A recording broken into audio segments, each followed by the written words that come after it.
ఏపీలో టీడీపీ నేతల ఇసుక దందా రాష్ట్రాలు దాటి సాగుతోంది. పగలు రాత్రి తేడా లేకుండా నదులను తవ్వేసి అక్రమంగా ఇసుక అమ్మేసుకుంటున్నారు. పొరుగున ఉన్న రాష్ట్రాలకు తరలించి కోట్లు పోగేసుకుంటున్నారు. పోలీసులు కళ్లు మూసుకోగా చెక్పోస్టులన్నింటినీ దర్జాగా దాటుకుని రాష్ట్రాలు దాటిస్తున్నారు. అటు ప్రభుత్వానికి ఇటు ప్రజలకు చెందక రాష్ట్రంలోని సహజ సంపద టీడీపీ నేతలకు సంపద పోగేస్తోంది. ఇసుక దొంగల వ్యవహారంపై హ్యావ్ ఎ లుక్. ఏపీలో దొంగలు పడ్డారు. సహజ సంపదను అడ్డగోలుగా దోచుకొని తమ సంపదను పెంచుకుంటున్నారు. రాష్ట్రంలో అన్ని నదులు వాగుల నుంచి ఇసుకను తవ్వేసుకొని అక్రమంగా పొరుగు రాష్ట్రాల్లో అమ్ముకొని కోట్లు సంపాదించుకుంటున్నారు.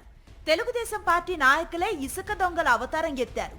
ఓవైపు సీఎం చంద్రబాబు ఉచిత ఇసుకతో యువతకు ఉపాధి కల్పిస్తున్నామంటూ బిల్డప్ ఇస్తున్నారు. వాస్తవానికి ఏ జిల్లాలోనూ వినియోగదారుడికి ఉచితంగా ఇసుక లభించటం లేదు. గతంలో కంటే రెట్టింపు ధర పెట్టి ఇసుక మాఫియా దగ్గర కొనుక్కోవాల్సి వస్తోంది. టీడీపీ నేతల ఇసుక అక్రమ వ్యాపారం సీఎం చంద్రబాబు చల్లని దీవెనలతో 3 ట్రక్కులు 6 ట్రాక్టర్లుగా వర్ధిల్లుతోంది. హైదరాబాద్ లో ఇసుకకు భారీ డిమాండ్ ఉంది. ఈ డిమాండ్ ను క్యాష్ చేసుకుంటున్నారు టీడీపీ నాయకులు. ఉమ్మడి కృష్ణా, గుంటూరు జిల్లాల నుంచి తెలంగాణకు ఇసుక చేరుతోంది. టీడీపీ నాయకులకు వందల కోట్లు సంపాదించి పెడుతోంది. ఉచితంగా ఇసుకను తీసుకువెళ్లే సదుపాయాన్ని తమకు అనుకూలంగా మార్చుకుంటున్నారు టీడీపీ నేతలు.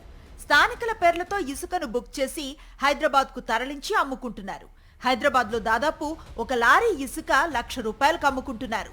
స్టాక్ యార్డ్ నుంచి టిప్పరుకు 20 టన్నులు మాత్రమే ఇసుక నింపాలనే నిబంధన ఉన్నా దాదాపు 40 టన్నుల ఇసుకను లోడ్ చేయిస్తున్నారు. ఉమ్మడి నెల్లూరు జిల్లాలో వివిధ ప్రాంతాల్లో పెన్నా, స్వర్ణముఖి నదుల ఇసుకను తెలుగు తమ్ముళ్లు చెన్నైకి తరలిస్తున్నారు.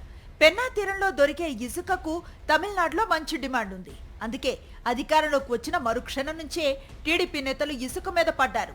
వైఎస్ జగన్ ప్రభుత్వంలో వర్షాకాలం కోసం డంప్ చేసి పెట్టిన లక్షల టన్నుల ఇసుకను వారం రోజుల్లో దోచుకుపోయారు టీడీపీ దొంగలు. ఆ తర్వాత నుంచి నదుల్ని చెరబట్టారు. రాత్రి పగలు తేడా లేకుండా భారీ యంత్రాలతో ఇసుకను తోడేస్తూ పక్క రాష్ట్రాల్లో అమ్ముకుంటున్నారు. పెన్నా నదిలో ఇసుక తవ్వకాలకు నేషనల్ గ్రీన్ ట్రిబ్యునల్ అనుమతుండాలి. కానీ ఇక్కడ ఏ ట్రిబ్యునల్ తోనూ పని లేదు. పచ్చ బ్యాచ్ ను కాదని ఎవరూ చేసేది ఏమీ లేదు. ఇసుక దొంగలు పెన్నా నదిలోకి రాచబాట కూడా వేసుకున్నారు. నది గర్భాన్ని తవ్వేసి రోడ్లేసినా అధికారులు చూసి చూడనట్లుగా వ్యవహరిస్తున్నారు. రెవెన్యూతో పాటు మైనింగ్ అధికారులు కూడా ఈ పాపంలో భాగం పంచుకుంటున్నారన్న ప్రచారం జరుగుతోంది. తమిళనాడు రిజిస్ట్రేషన్ వాహనాలతో బరితెగించి మరీ ఇసుక దందా సాగిస్తున్నారు. బళ్ళారి, బెంగళూరు నగరాలకు రిజిస్ట్రేషన్ లేని వాహనాల్లో తరలించుకుపోతున్నారు. టీడీపీ నేతల ఆధ్వర్యంలో వందల కోట్ల విలువైన ఇసుక అక్రమంగా రాష్ట్రం దాటిపోతున్నా అధికార యంత్రాంగం వారికి సహకరిస్తుందే కానీ నిరోధించే ప్రయత్నం మాత్రం చేయటం లేదు.